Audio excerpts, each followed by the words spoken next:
لله الذي جعلنا من المتمسكين بولاية أمير المؤمنين اللهم إياك نعبد وإياك نستعين الصلاة والسلام بالتحية والإكرام على أشرف الأنبياء والمرسلين وأولاده الطيبين الطاهرين المعصومين ثم الصلاة والسلام على الصديقة المباركة الرازية المرزية عالمة غير مؤلمة بنت القلم والنون وسر بين الكاف والنون ودليل إرادة كن فيكون وكتاب المكنون آية الله العظمى وزوجة آية الله الكبرى محافظة النبوة وناشرة ولاية الكتاب القرآن الأنوار الأئمة المعصومين العلوم الهدى الحسن الحسين المحسن العباس أبيها السيدة فاطمة الزهراء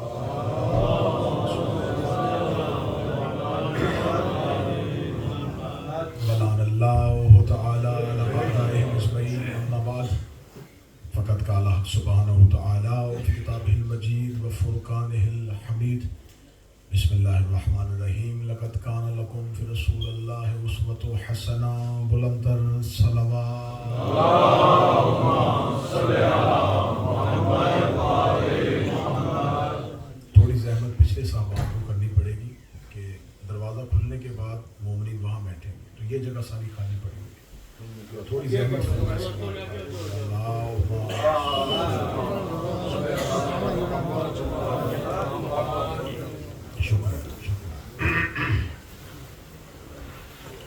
دعائے مالکان ذکر بندگان ذکر کا وارثان ذکر کی بارگاہ میں بے شمار آقا زادی آج کی اس مجلس کا انتظام کرنے والے اس مجلس عزا کے شریک حاضرین اس امام بارگاہ کے خدمت گزار منتظمین ان تمام کی توفیقات خیر میں اضافہ ہر کسی کی وہ شرعی حاجت جو اس کے حق میں بہتر ہے بنت پیغمبر کے حق کا واسطہ وہ قبول و منظور. آقا زادی آپ کو اور میرا شمار سیدہ کے طرفداروں میں اور امیر المومنین کے پیروکاروں میں فرمائے. وارث زمانہ کے ظہور میں تاجیل فرمائے. دعاؤں کی قبولیت کے لیے ممکنہ حد تک بلند صلوات علیہ.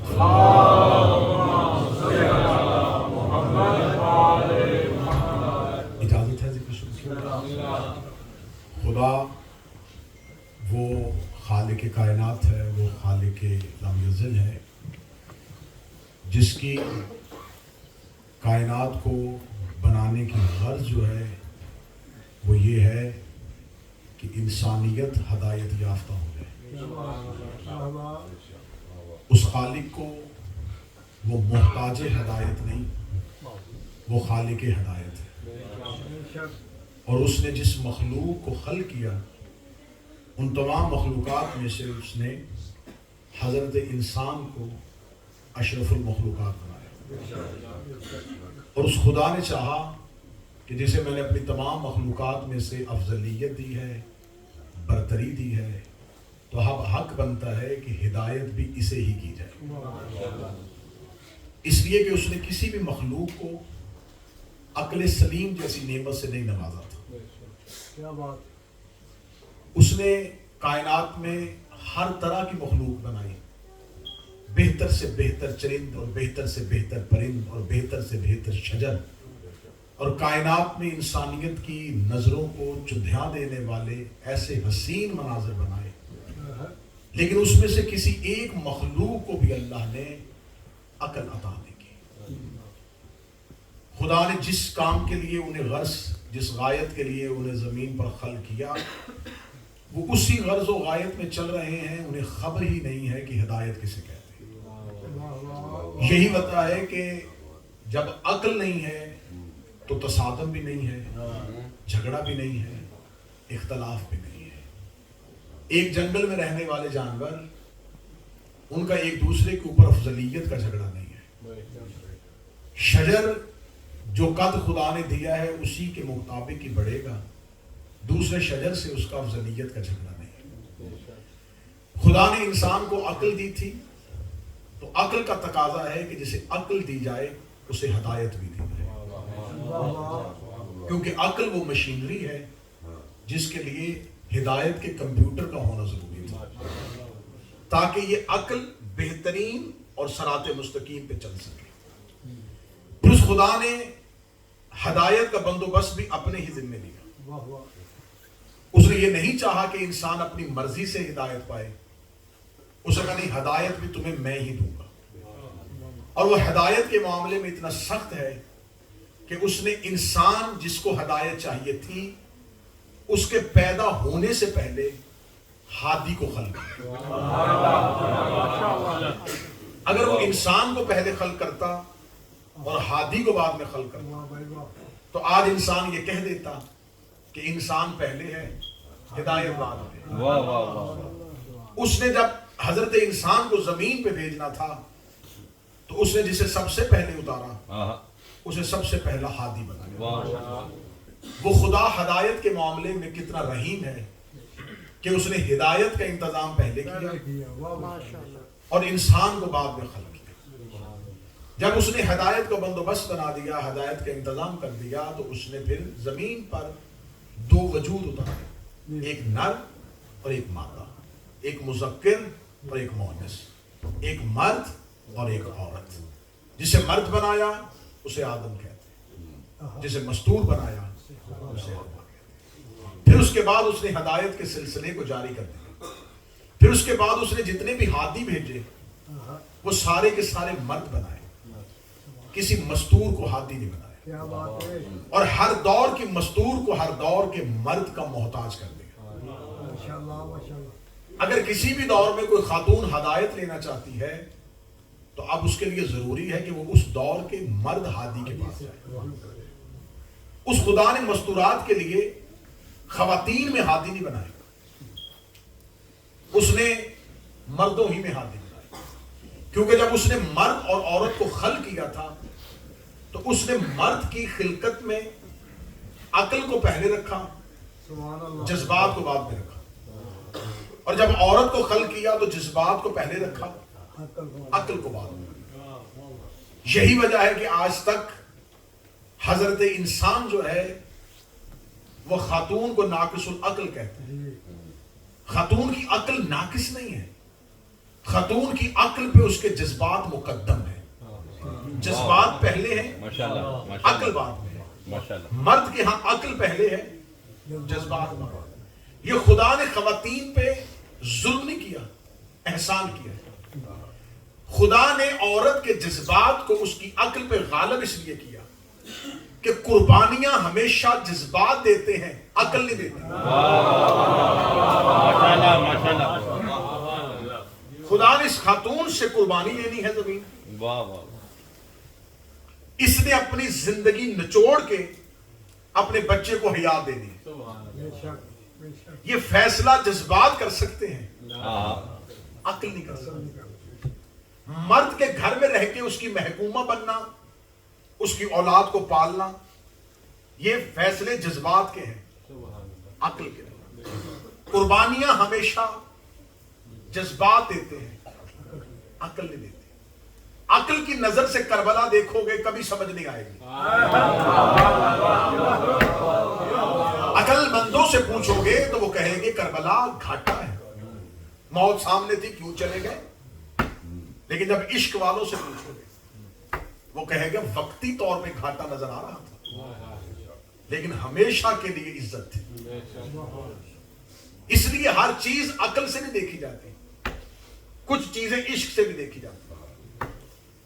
عقل مند اگر ہر چیز کو عقل سے دیکھیں گے تو مذہب سمجھ میں نہیں آئے گا. عقل تقاضا ہی نہیں کرتی کہ باپ بیٹے کی گردن پہ چھری رکھے,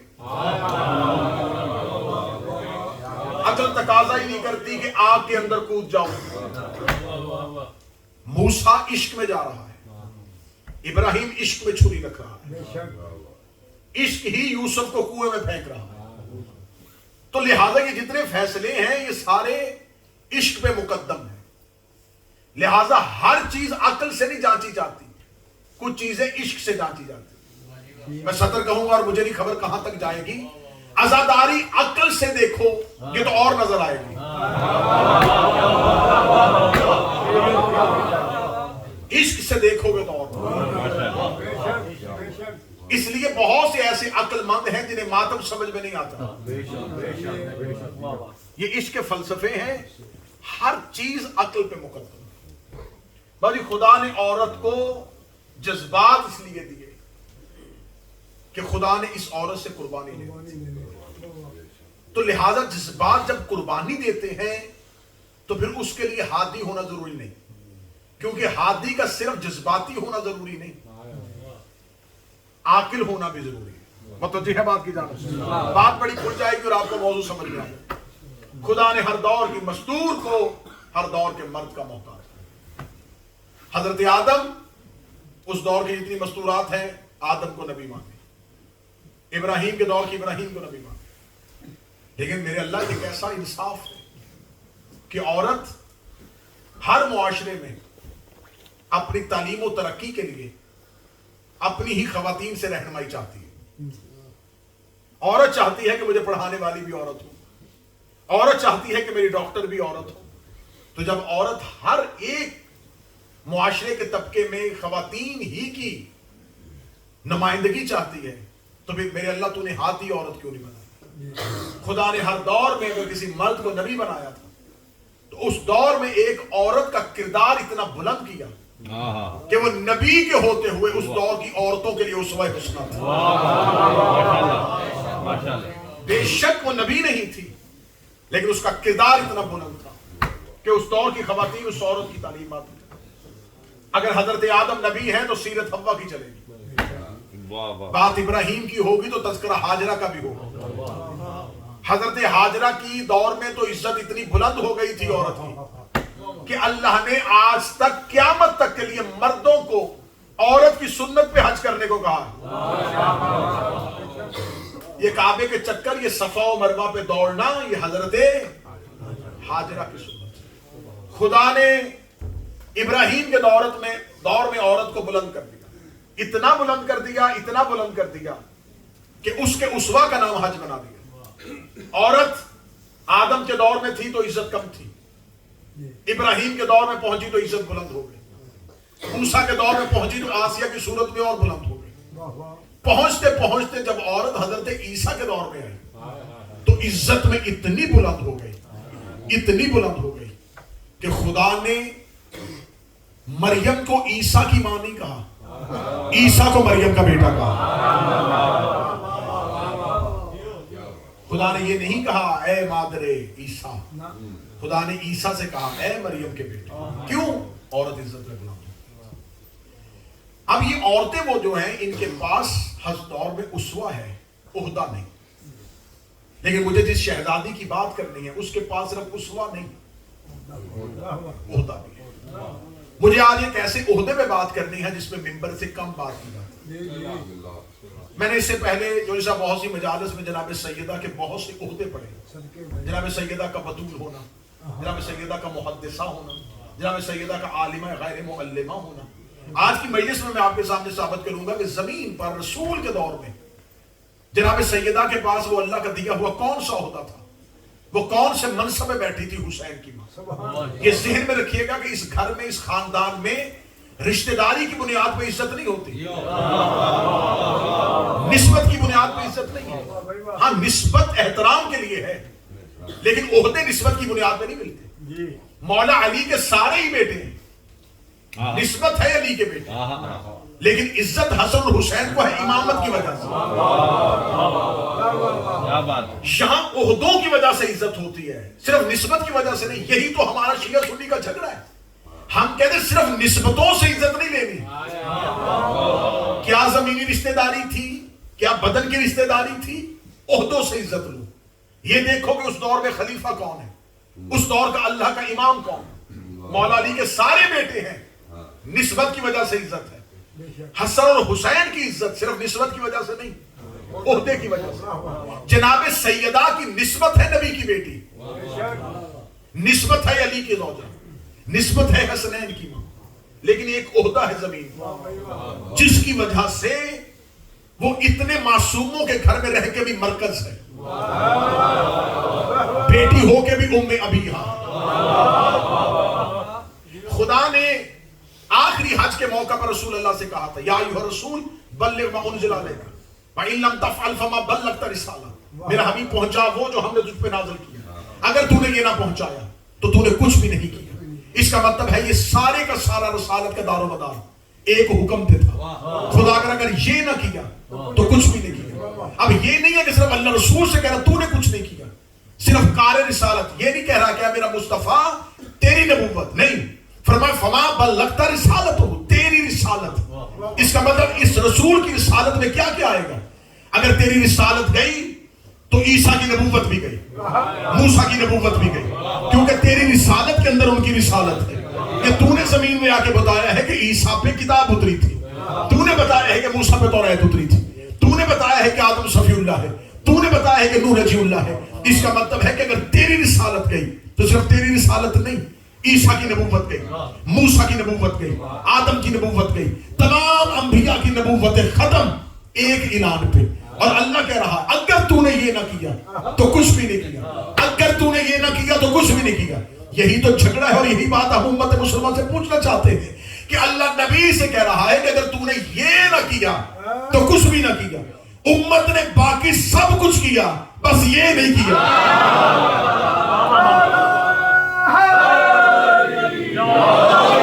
خدا کہہ رہا ہے, اللہ کہہ رہا ہے کہ اگر تو نے یہ نہ کیا تو کچھ بھی نہ کیا. امت نے باقی سب کچھ کیا ہے, صرف وہ نہیں کیا جس کے لیے اللہ کہہ رہا ہے اگر یہ نہ کیا تو کچھ بھی نہ کیا.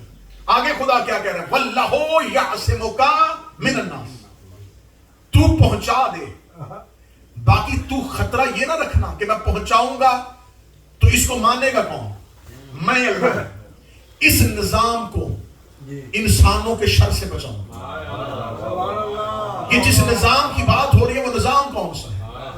نظام ولایت, جو نبوت کے بعد نافذ ہوگا, کیونکہ اللہ نے ابھی تک دوسرا نظام متعارف ہی نہیں کروایا. زمین والوں کو بھی ایک ہی اللہ کے سسٹم کا پتہ ہے, نبوت, کہ ایک نبی اس کے بعد دوسرا, دوسرے کے بعد تیسرا, تیسرے کے بعد چوتھا. یہ کتنی دیر سے چل رہے تھے؟ 1,24,000. کتنا عرصہ گزر گیا؟ ہزاروں سال. ہزاروں سال سے انسانیت عادی ہو چکی تھی کہ نظام کی, کہ ایک نبی جائے گا دوسرا آئے گا, دوسرا جائے گا تیسرا آئے گا. 1,24,000 1,24,000 مختلف دور میں لوگ آئے, انہوں نے کہا نبی ہے. امتیں پریشان نہ ہوئی کہ کچھ نہیں ہوتا, اگلا نبی آئے گا وہ بتا دے گا کہ میں نبی ہوں, پھر اس کے بعد اگلا نبی آئے گا وہ بتا دے گا نبی ہوں. کوئی قبیلے کا نبی تھا, کوئی شہر کا نبی تھا, کوئی علاقے کا نبی تھا. اس نبی نے آ کے بتایا کہ اب کسی نے نہیں آنا, انا خاتم النبیین لا نبی بعدی, میں آخری ہوں, میرے بعد کوئی نبی نہیں. اب 1,24,000 نبیوں کے آنے کے بعد انسانیت عادی ہو چکی تھی کہ اس کے بعد دوسرا آ جائے گا, دوسرے کے بعد تیسرا آ جائے گا. یہ کہہ رہا ہے کہ میرے بعد اب کوئی نبی نہیں آنا. تو اب اس دور کی امت پریشان تو ہو گئی کہ اب نبی نہیں آنا, تو یہ اللہ کا نظام کیسے چلے گا, یہ الہی نظام کیسے چلے گا. اس نے آخری حج تک امت کو پتہ ہی نہیں چلنے دیا کہ یہ نظام کیسے چلے گا. آخری حج میں اپنی شہادت اور رحلت اور وصال سے 70 دن پہلے وہ نبی کہہ رہا ہے کہ لو اب میں تمہیں بتا کے جا رہا ہوں کہ میرے بعد یہ نظام چلے گا جو علی سے چلتا ہوا میرے آخری بیٹے تک آئے گا. یہ رسول نے کر دیا امت کا قیامت تک کا ہدایت کا بندوبست. اب تمہیں قیامت تک کے لیے ہادی ڈھونڈنا نہیں پڑے گا. جو موضوع کے ساتھ متصل ہے میرے ساتھ چلو. اب تمہیں ہادی ڈھونڈنا نہیں پڑے گا, اب تمہیں ہادی بنانا نہیں پڑے گا. اب تمہیں زمین پہ میں نام دے کے بتا رہا ہوں کہ یہ ہوگا, اس کے بعد یہ ہوگا, اس کے بعد یہ ہوگا. کب تک کا؟ 10 سال کا پروگرام دیا نہیں, 40 سال کا نہیں, قیامت تک کا. اب اسلام میں پھیلنا تھا قیامت تک. میرا زندہ سوال ہے اور میں سوشل میڈیا کی صورت میں ہر دور کے مسلمانوں سے پوچھ رہا ہوں, قیامت تک کے لیے مسلمانوں نے آنا تھا زمین پہ, ہم نے پڑھنا تھا لا الہ الا اللہ محمد رسول اللہ. مدینے کے 40 لوگوں کو یہ اختیار کس نے دیا تھا کہ وہ 2024 والے مسلمانوں کا خلیفہ بھی بنا لیں؟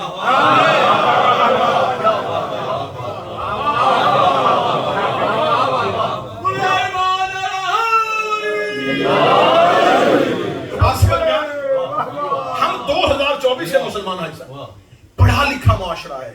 یہ بات سکول, کالج اور یونیورسٹی کے بچوں کو سمجھ آنی چاہیے کہ بھائی 2024 کے مسلمانوں کا خلیفہ 11 ہجری کے 40 لوگوں نے کیسے بنا لیا؟ یہ فیصلہ تو نبی نے کرنا تھا. دیکھیں, نبوت سیاسی عہدہ نہیں ہے, پولیٹیکل پوزیشن نہیں ہے نبی کی. نبی زمین پر اللہ کا نمائندہ ہے. نبی کے پاس سیاسی عہدہ نہیں ہوتا. مثلا آپ کے علاقے کا کوئی گورنر, کوئی میئر, کوئی کونسلر, کوئی ایم پی, وہ اپنی مدت پوری کرتا ہے. تو اب نیا ایم پی, نیا میئر پھر عوام نے چننا ہے, کیونکہ زمینی ہوتا ہے. عوام کہیں گے اس کی مدت پوری ہوگی, اب اگلا کونسلر چنو, اگلا میئر چنو, اگلا ایم پی چنو. یہ زمینی ہوتا ہے, فیصلہ عوام نے کرنا ہے. لیکن آج تک کہیں ایسا نہیں دیکھا کہ کسی یونیورسٹی کا پروفیسر ریٹائر ہو رہا ہو اور اسٹوڈنٹ بیٹھ کے فیصلہ کرے کہ اگلا پروفیسر کون ہوگا. بڑی آسانی سے میں بات سمجھا دوں. کبھی ایسا نہیں ہوا راج صاحب, پیر صاحب, کبھی ایسا نہیں ہوا کہ کسی ہاسپٹل میں ہارٹ سرجن چھٹی پہ چلا جائے اور مریض بیٹھ کے طے کرے کہ اب کل میں سے ہم میں سے ہی کوئی سرجری کرے. اب مجھے بتاؤ, یہ جو ایگزیکٹو پوزیشن تھی, یہ جو سیاسی عہدہ تھا, اس کے لیے تو تم نے چنا, یہ تو عام عوام نے چنا. پروفیسر عوام نے کیوں نہیں چنا؟ ڈاکٹر عوام نے کیوں نہیں چنا؟ تو اب بے عقل سے بے عقل بھی بتا دے گا کہ وہ سیاسی عہدہ تھا, یہ قابلیت والا عہدہ, اس کے لیے مینڈیٹ چاہیے تھا, اس کے لیے میرٹ چاہیے تھا. خلافت نبی کے بعد نبی کا خلیفہ بننا ہے, اللہ کا خلیفہ بننا ہے. یہاں ووٹیں نہیں چاہیے, یہاں قابلیت چاہیے, یہاں میرٹ چاہیے. تو اگر رسول کے بعد آپ نے اللہ کا خلیفہ چننا ہے, میں مجالس میں کہتا ہوں کہ یقین کریں, اگر مسلمان مدینے کا کسی کو حاکم بناتے نا, آج ہم شیعہ جھگڑتے نا, بھئی ہم کہہ دیتے نا حاکم شام, تو ہم کہہ دیتے کہ بھائی ٹھیک ہے, بھائی اس دور کے لوگوں نے چن لیا تھا, بس ٹھیک ہے, اپنا گورنر چن لیا, اپنا حاکم چن لیا, ہمیں کوئی اعتراض نہیں. آپ حاکم کہہ دیتے, ہم نہ جھگڑتے. غلطی آپ نے یہ کی ہے کہ بنایا آپ نے اپنے لیے تھا اور بعد میں کہہ دیا یہ رسول کا ہے. ماشاءاللہ. تو اگر رسول کا جانشین ہے تو پھر فیصلہ رسول کرے. یہ فیصلہ نبی کو کرنا ہے. نبی نے قیامت تک کے لیے ہدایت کا انتظام کر دیا. مجھے بی بی کا عہدہ پڑھنا ہے اور سلسلہ ہدایت میں بی بی کی پوزیشن پڑھنی ہے کہ شہزادی کے پاس کیا اختیار. قیامت تک کے لیے رسول نے کہا میرے بعد یہ نظام چلے گا. میرا کام تھا بتانا, اب میں جا رہا ہوں, تم نے اس نظام کی اطاعت کرنی ہے. امت نے سوچا یہ اس نے نظام بنا دیا ہے, اس نظام کو تو ہم نہیں مانیں گے, ہم تو اس نظام کے بدلے میں مقابلے میں ایک اپنا نظام بنائیں گے. یہ ہے نبی کا نظام, یہ ہم بنائیں گے اپنا نظام. اللہ نے نبی سے کہا تھا مجھے خبر ہے تیرے اندر ایک ڈر ہے کہ یہ میرے نظام کو ماننے کے نہیں, یہ بڑی مشکل سے میرا بنایا ہوا سپہ سالار مانتے, یہ بڑی مشکل سے میرا بنایا ہوا جانشین مانتے, تو یہ میرے بعد میرا خلیفہ کیسے مان لیں گے؟ تو نہ ڈر, تو اعلان کر, مطمئن ہو کر چلا جا, اس نظام کو میں بچاؤں گا. اب نبی اگلا آنا کوئی نہیں, یا تو اللہ ایک اور نبی بھیجے اور وہ اس نظام کو بچائے. جس نظام کا نبی نے اعلان کیا, لیکن پہلا نتیجہ آنے لگا, اس نظام کا پہلا امام علی ہے.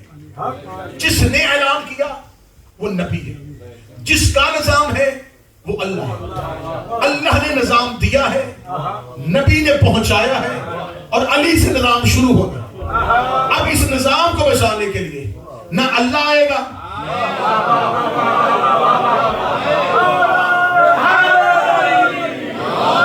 اگر کوئی محنت پہ بول سکتا ہے تو بولیے اس نظام کو بچانے کے لیے نہ اللہ آئے گا نبی جا رہا ہے سنا کے اور علی سامنے نہیں آ سکتا کیونکہ علی اس نظام کا حصہ ہے اگر علی ہی اس نظام کو بچائے تو پھر علی کا نظام کیا اب اللہ کو یہاں پر ایک عہدہ چاہیے جو نبی اور امام کے درمیان ہو جو نہ نبی ہو نہ امام ہو اب ایک ایسا عہدہ چاہیے جو اللہ کے نظام کو جو نبی نے پہنچایا ہے اور جس نظام کا پہلا صلوات سارے حضرات مل کے بلانا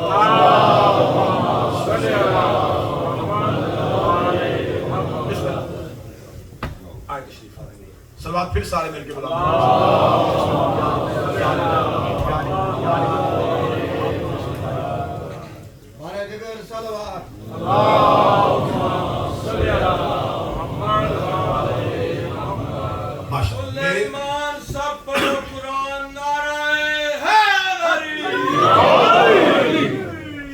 میرے اور آپ کے سب کے پسندیدہ مولا کے مشہور نوحہ خان داستان گو کاظمی برادرز مولا ان کی عزت تاثیر عطا فرمائے زبان میں علم میں عمل میں مزید وسعت عطا فرمائے مزید ترقیاں عطا فرمائے اور مولا یہ سلسلہ عزا ان کی نسلوں میں قائم ہوتا ہے اب خدا کو نبوت اور امامت کے درمیان ایک عہدہ چاہیے جو نہ نبی ہو نہ امام خدا نے کہا تھا واللہ یعصمک من الناس اس نظام کو میں بچاؤں گا میں جو سب سطر اگلی کہہ کے میں بات کو یہیں پہ بورڈ کے نتیجے پر لے کے جانے لگا ہوں میرے برادران تشریف لے آئے وہ جو اللہ نے کہا تھا کہ اس کو میں بچاؤں گا زمین پہ اللہ کی اس میں کو فاطمہ کہتے ہیں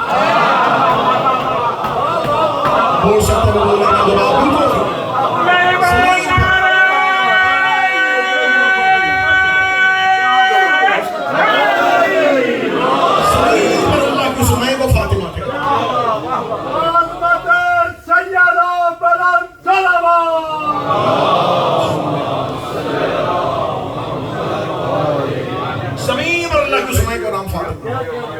جب خدا نے کہا میں بچاؤں گا تو خدا تو بدل میں آ نہیں ہے جس نے اس نظام کو بچایا ہے اس نظام کو بچانے والی کو فاطمہ کہتے ہیں اس نے زمین پر اس نظام کا تحفظ کیا اس نے اس نظام کی حفاظت کی ہے اس نے اس نظام کو بچایا اللہ نے کہا تھا میں بچاؤں گا شہزادی وہ اللہ کے وعدے کی تکمیل کے لیے زمین پر اتری اس لیے اس بی بی کو مشیت پروردگار کہا جاتا ہے اس بی بی کے اندر اللہ کی میں ہے جب اللہ کہتا نا میں یہ چاہتا ہوں تو اس کا مطلب یہ چاہتی ہے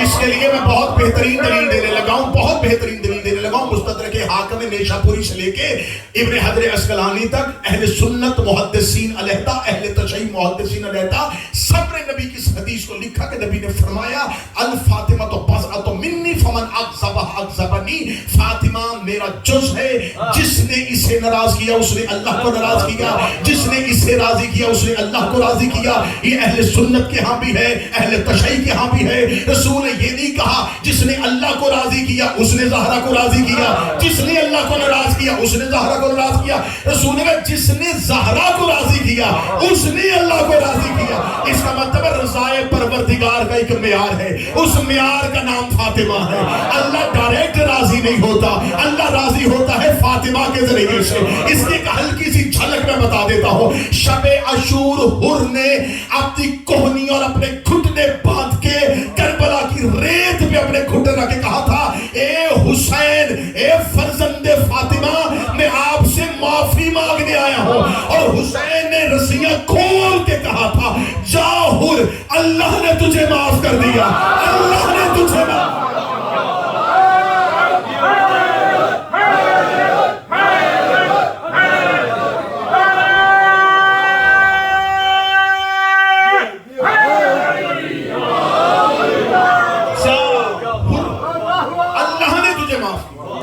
مجھے کسی کتاب میں نہیں ملا کہ مولا حسین نے شب عاشور مصلی بچھایا ہو 2 رکعت نماز پڑھ کے کہا میرے اللہ میں حر کی سفارش کر رہا ہوں حر کہہ رہا ہے مولا حسین سے میں آپ سے معافی مانگنے ہوں حسین یہ نہیں کہہ رہے میں نے معاف کر دیا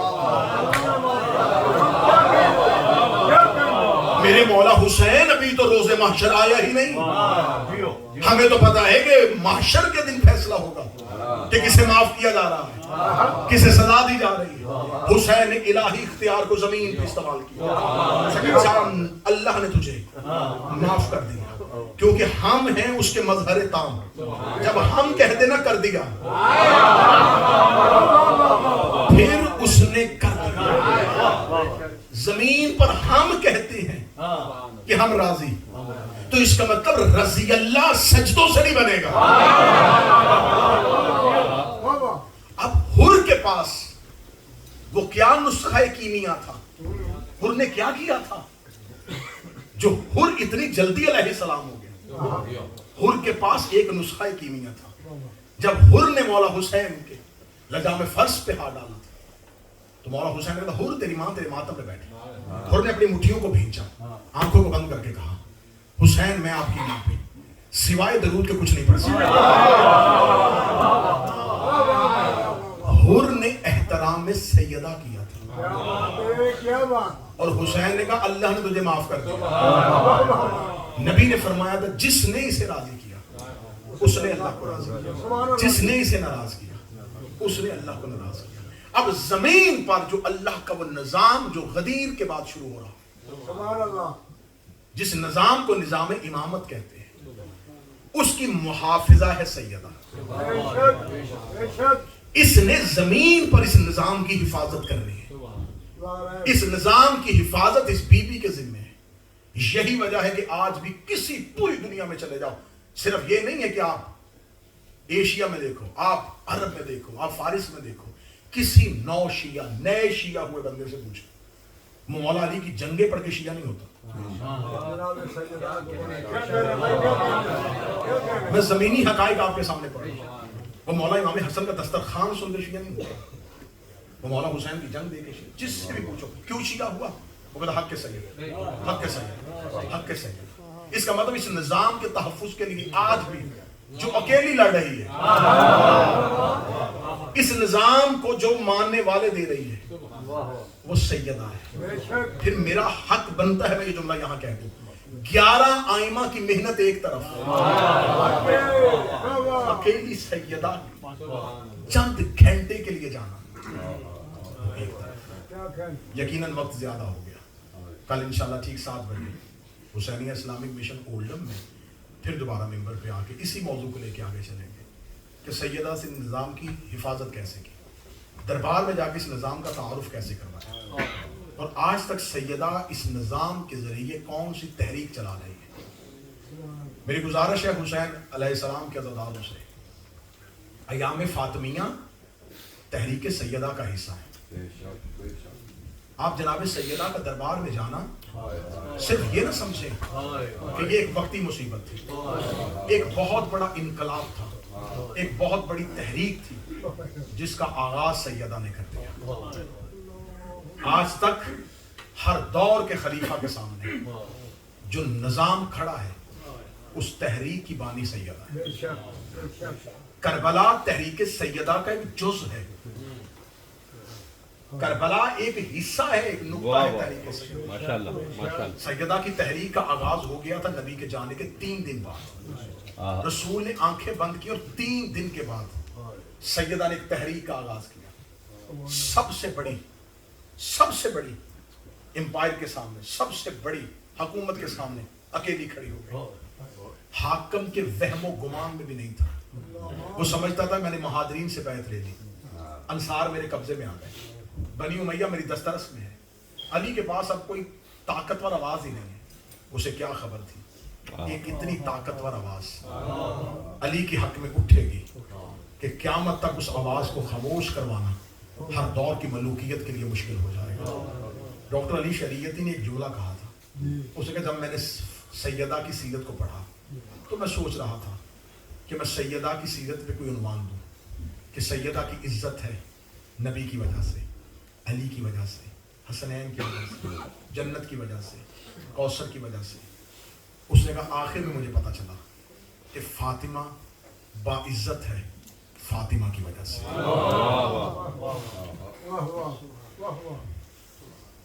شہزادی نے کل کی مجلس میں انشاءاللہ میں شہزادی کے دربار کے خطبے کے چند فکرے آپ کے سامنے دہراؤں گا.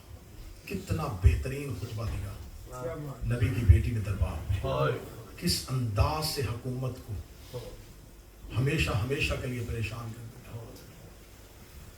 آج تک شیعہ صرف ان چند لمحوں کو رو رہے ہیں جو لمحے رسول کی بیٹی جا کے دربار میں کھڑی ہے.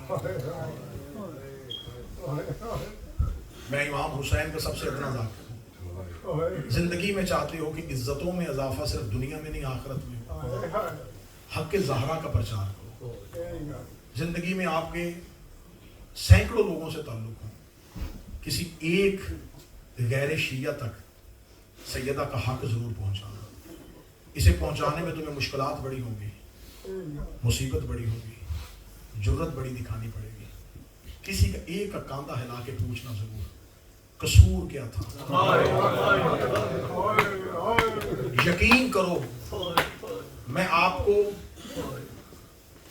یہ حرز اور یہ دے کے جا رہا ہوں طلسم کہ یہ سوال میں اتنا اثر ہے. یہ سوال لوگوں کے عقلوں میں بھونچال پیدا کر دیتا ہے. کسی ایک کو صرف اتنا کہتے ہیں تو میرا بھائی اہل سنت ہے, اہل حدیث ہے, بے شک سنی رہے, بے شک اہل حدیث رہے, صرف اتنا بتا کیوں گئی تھی دربار میں. اس کیوں نے خطے کے خطے شیعہ کر دی. لوگ آ گئے ہیں اہل بیت کے دروازے پہ, اس کیوں کا جواب تلاش کرتے ہیں. اس کیوں نے اس طرح لوگوں کو شیعہ کیا. مبلغ اعظم مولانا اسماعیل آل اللہ مقام خدا کروٹ کروٹ پہلوئے اصحاب حسین کے ساتھ جگہ آتا, امام حسین کے عزاداروں کے ساتھ محشور. قبلہ مبلغ اعظم مولانا اسماعیل جنہوں نے بی بی سے یہی مانگا تھا کہ سیدہ مجھے دنیا نہ دے, مجھے صرف اتنا جرت دے دے کہ میں تیرا حق زمانے کے سامنے پڑھ سکوں. پھر نگر نگر لوگوں سے نبی کی بیٹی کا حق منوایا. ایک جگہ مناظرہ کرنے کے لیے چلے گئے, مناظرہ جاری تھا یا نماز کا وقت ہو گیا.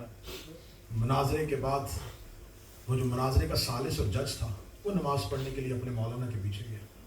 نماز پڑھنے کے بعد اس نے مولانا سے کہا مسجد کے دروازے کی کنڈی لگا.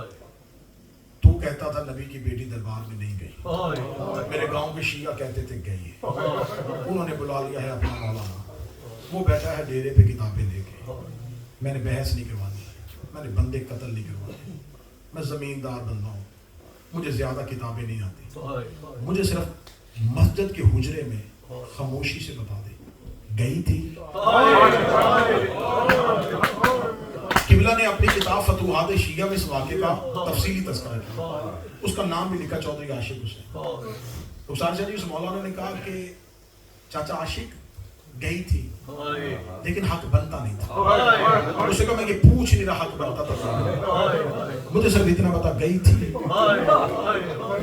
اس نے کہا چاچا عاشق حدیث ہے پیغمبر کی کہ نبی اپنی میراث نہیں چھوڑ کے جاتے. اس نے کہا میں نے تجھے کہا مجھے کتابوں کی حدیث سے میں سنی, میرے ذہن میں ایک بات اڑ گئی ہے, مجھے صرف اتنا بتا گئی تھی. جب اس نے دیکھا نہیں اپنی بات سے ہٹ ہی نہیں رہا, اس نے کہا میں بتا رہا ہوں نا گئی تھی. اتنا کہنا تھا, اس نے اپنے سینے پہ ہاتھ رکھا. اس نے کہا میرا دل بیٹھ رہا ہے, اب مجھے جلدی جلدی بتا واپس خالی گئی تھی یا کچھ گئی تھی تو واپس خالی آئی تھی یا کچھ لے کے آئی تھی. اس نے کہا چاچا آج سے کتابیں لکھتی ہیں خالی چلی گئی تھی. جب کہنا خالی چلی گئی تو اس نے چیخ ماری, اٹھ کے کھڑا ہوا. اس مولوی کو پتہ چل گیا, اس کے ذہن میں بات بیٹھ گئی ہے. اس نے کہا چاچا آج تک میں مناظرہ جیت جاؤں گا, تو مجھے مناظرہ کرنے دے. اس نے کہا نہیں کرنا مناظرہ, مجھے صرف ایک سوال کا جواب دے دے. میں نے تیرے پیچھے نمازیں پڑھی ہیں, میرے مرنے کے بعد میری بیٹی گاؤں کے کسی کمی کے دروازے پہ چلی جائے اور جا کے کہ میں چودھری عاشق کی بیٹی ہوں, میرا باپ اس علاقے کا نمبردار تھا, میرا باپ دنیا سے چلا گیا, مجھے اس چیز کی ضرورت ہے, بتاؤ خالی بھیجو گے یا اس کے کچھ دے کے بھیجو گے؟ کہہ لگے دے کے بھیجیں گے, بیٹی جو تیری ہے. رو کے کہا میری بیٹی کا حیا کرتے ہو, نبی کی بیٹی کا کسی نے حیا نہیں کیا. چلی جو گئی تھی دربار میں, کہتے تھے نبی کی بیٹی تیرا بنتا نہیں ہے, لیکن باپ کے بعد پہلی بار آئی ہے, اسے خالی تو نہ لوٹاتے. یہ کہہ کے چودھری عاشق چیخے مارتا ہوا مسجد سے باہر نکلا. ڈیرے پہ مولانا اسماعیل نماز پڑھ رہے تھے, جا کے مولانا اسماعیل کے قدم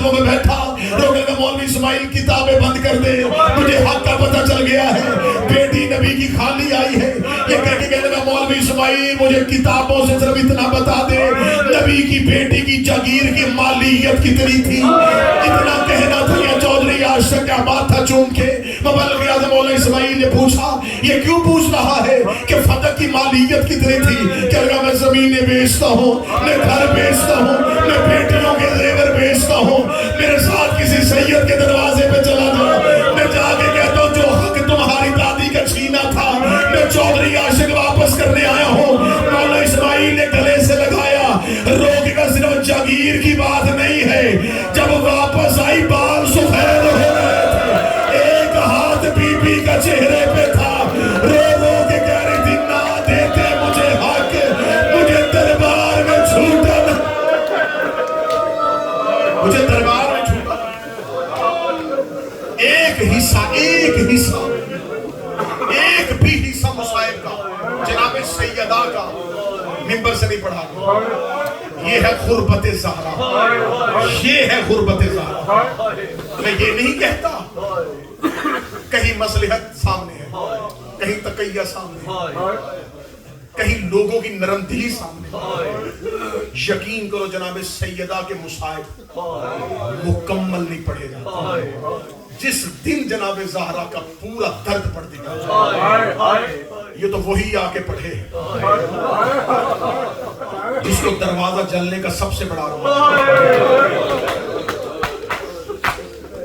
اللہ نہ کرے خاک کا مقام بچہ چھوٹا ہو اور اسے جوان ہونے کے بعد پتہ چلے کہ کسی غیر نے میری ماں کو مارا تھا. مجھے بول کے بتاؤ وہ ضعیفی تک درد سینے میں لے کے چلا. اگر سننی کا یہ جملہ تو پھر اگلا جملہ سننا. بچپن تھا میرے مولا ابوالفضل عباس, ایک دن ماں ام البنین کی گود میں آ کے بیٹھ کے ماں کا چہرہ دیکھا. لوگ کہنے لگا اماں میں سارا دن رہتا ہوں علی کی بیٹیوں کے پاس, اماں تھوڑی دیر تیرے پاس آتا ہوں, اماں آج عباس ایک سوال کا جواب چاہتا ہے. بی بی ام البنین نے پوچھا عباس کیا سوال ہے؟ اب جو سادات بیٹھے وہ جملہ معاف کر دیں. ابوالفضل عباس نے ماں کے سامنے چھوٹے چھوٹے ہاتھ جوڑے, روکنے کا اماں مجھے اتنا بتا حسین کی ماں کو کس نے مارا تھا؟ بی بی ام البنین کہتی ہے عباس تیری ساری زندگی میں سوال نہیں آیا, مجھے بتا تجھے یہ سوال بتایا کس نے ہے؟ ابوالفضل عباس روکنے سارا دن علی کی بیٹیوں کے ہاتھوں میں رہتا ہوں, جیسے ہی شام کا وقت ہوتا ہے بہن اور بھائی گلے میں ہاتھ ڈالتے ہیں, منہ جنت البقیع کی طرف کرتے ہیں, رو کے کہتے اماں تیری غربت کا بڑا ارمان ہے, اماں تیرا قاتل زندہ تھا ہم دیکھتے رہے. سادات مجھے معاف کر دینا, زندگی میں عباس نے ماں سے سوال کیا, بی بی ام البنین نے عباس کو زہرا کی شہادت سنا دی. اگلا دن عباس گھر نہیں آئے, بی بی ام البنین اضطراب کے ساتھ شہر میں تھی. علی جیسا امیر المومنین آئے, فرمایا ام البنین کیا بے چینی ہے؟ فرمایا شام ہو گئی ہے, میرا عباس واپس نہیں آیا. مولا علی مدینے کی گلیوں میں گئے, جب علی جنت البقیع میں پہنچے عباس اپنا پیشانی زہرا کی قبر پہ رکھ کے رو رو کے کہہ رہا تھا حسین کی ماں مجھے معاف کر دینا, تیرا غازی جوان بعد میں ہوا, تیرا قاتل دنیا سے چلا گیا.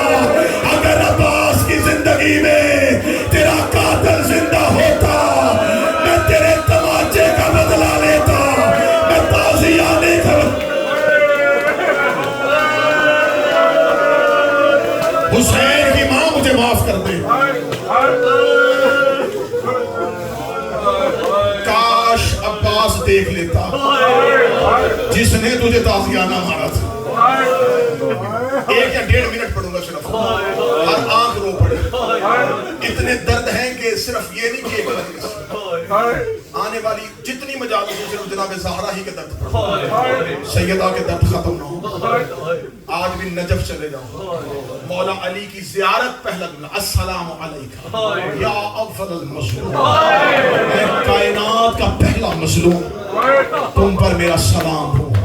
اگر یقین کر سکو تو میں علم عباس کی قسم دے دیتا ہوں. تمہیں صرف ڈر سے ذاکرین بتاتے ہیں کہ نبی کی بیٹی کا گھر کا دروازہ جلا تھا, صرف گھر کا دروازہ نہیں جلا.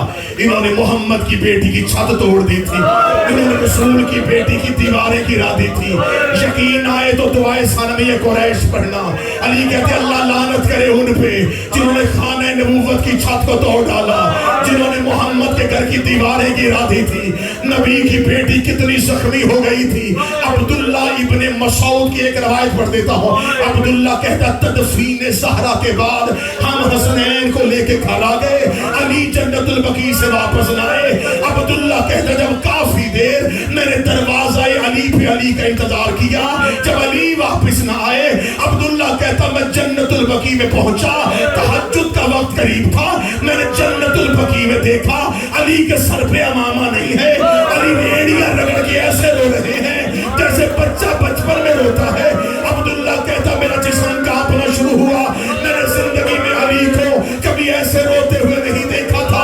عبداللہ کہتا میں نے ہاتھ جوڑے, میں نے کہا اے فاتح خیبر مولا, میں نے آپ کو کبھی ایسے روتے نہیں دیکھا, مجھے بتا اتنا تڑپ کے کیوں رو رہے ہیں. علی نے عبداللہ کے گلے میں باہیں ڈالی, روتے گا عبداللہ ایک ایسا درد ہے جو نہ میں بیٹوں کو سنا سکتا ہوں نہ میں بیٹیوں کو سنا سکتا ہوں. عبداللہ کہتا مولا مجھے درد سنا. عبداللہ ساری زندگی علی کا درد سناتا رہا لوگوں کو. عبداللہ کہتا علی رو کر جب میں نے زہرا کو لحد میں اتارا, زہرا کی پسلیاں ٹوٹی